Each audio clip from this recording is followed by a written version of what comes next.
Hello friends, I am Chevee. Welcome to my shed. How are you doing today? I hope you're doing well. I hope everything in your life is good. I do believe this is the very first time ever I've had to re-record the show.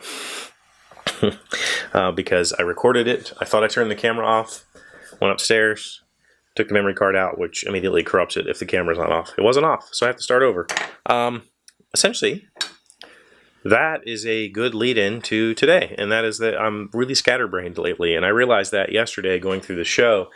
Before I came down here yesterday, I had fully intended on having like multiple episodes of the various things that I talked about yesterday, the YouTube thing, the unboxing, because I knew what was in this box, the postcards. I was planning on doing multiple episodes talking about the shop, the Etsy shop, throughout this week, covering those various topics in more detail. And instead, I just kind of jammed it all at you. Like, hey, let's do this, this, and it was just, I realized my brain has been really scattered lately, and I'm having a really hard time making decisions and processing thoughts, and I don't know why. I'm not at all sure of what's going on there. But hopefully it corrects itself soon. I've started to write, I've started carrying a notebook around again, which is important for me, used to be very important for me to keep my thoughts straight. And I'm going to start doing that again and see if that helps. And then Gen Con next week, big week, and it's usually a good recharging for me.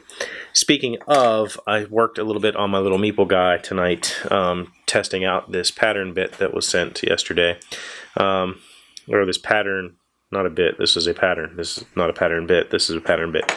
The intent is to make these out of standard 2x material. I think this was a 2x8 or something like that. And carpet tape, stick this on here, and then I traced this guy with the pattern collet and bit on this router, made a step down.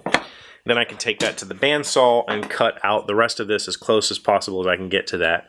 And then I'll be able to take a pattern follower, which is this type of bit. It has a bearing up here that is flush with the blades. That pattern follower, with that I can go in here and cut the rest of this out cleanly-ish. And that bearing will ride on the surface I just cut. And then it'll probably take a couple of passes, but I'll be able to get all of this material removed and hopefully have a little dude at the end that is ready to be drilled and then finished. I'll probably round the edges, maybe. Haven't decided on that. And sell it. The plan currently is to sell these in just natural or like a stained wood finish.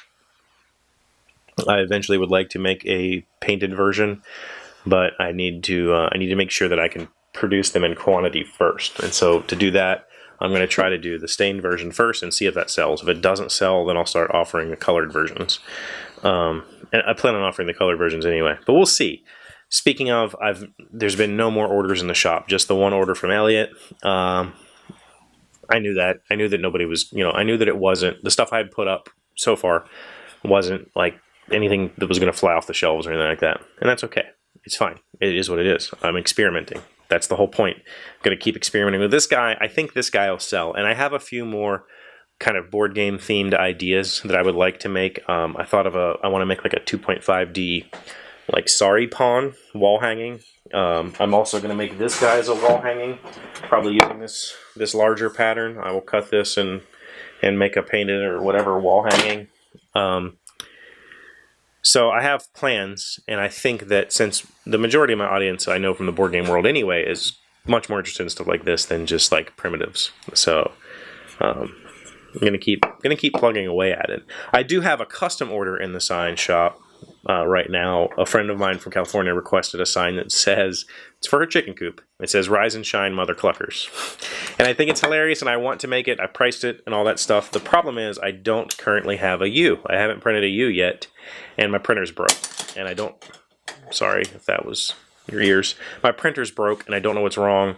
It's not extruding enough filament. I got to check and see if the Bowden tube's clogged, or if maybe my extruder's not tight enough, or whatever it is. It's not pushing enough. It's just, out comes this like stringy gob of stuff. I walked in the other day and just found it was just pushing out like a real thin strand with bumps every now and then all over the floor. So I got to sort that before I can print a U, and until then, I can't make her sign, so I need to let her know. And since I'm going away for next week, you know, whatever. I came down yesterday and attempted to make a U out of other letters. My friend helped me with that. She tried, that was a J, I think, which might work. But I really just need to get a U printed. If any of you have a 3D printer and you want to try and print a U for me, I can send you the file. But, so I will have more orders. I know that's going to happen. It just, you know, the stuff that I have currently is not sellable. And I know that. It's an experiment. That's the whole point, right? But I'm having fun trying. And, yeah. I've got a different, this is a 3/8 follower. I think I said this already. I don't know. This is the second time I've recorded this.